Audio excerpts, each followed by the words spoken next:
अमरावतीमध्ये 26 तारखेला भव्य नागरी सत्कार आहे आणि कोणत्या भव्य लोकांचा, जे राम शिंदे विधान परिषदेचे सभापती आहेत, दत्तामामा भरणे हे मंत्री महोदय आहेत, वाशिमचे पालकमंत्री आहेत, पडळकरजी आहेत, बाबासाहेब देशमुख आणि इतर लोक आहेत. आणि ते कुठे आहे? छत्रपती शिवाजी महाराज सभागृहात. लाज वाटत नाही? महाराष्ट्रातले सुद्धा 6 लोक पहलगामच्या अतिरेकी हल्ल्यामध्ये मृत पावलेले आहेत आणि त्यांच्या अजून मृत्यूशय्येची राख सुद्धा विझली नाही आहे आणि ह्यांना सत्कार सुचतात आहे. हार तुरे फुलं घेणं सुचत आहेत. काय हो मोदी साहेब, काय हो फडणवीस साहेब, ही आहे का संस्कृती?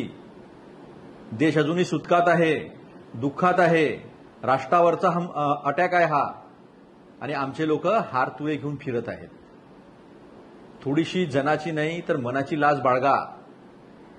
संविधानिक पदावर बसलेले आहात आपण, सभापती आहात विधान परिषदेचे, कायदे मंडळाचे प्रमुख आहात आपण, आणि अशा परिस्थितीत 26 तारखेला आपण जर नागरी सत्कार घेत असाल आणि तोही छत्रपती शिवाजी महाराजांच्या सभागृहात, काय विचार करत असतील छत्रपती शिवाजी महाराज? काय म्हटलं असतं जर अहिल्यादेवी होळकर आज राहिल्या असत्या तर?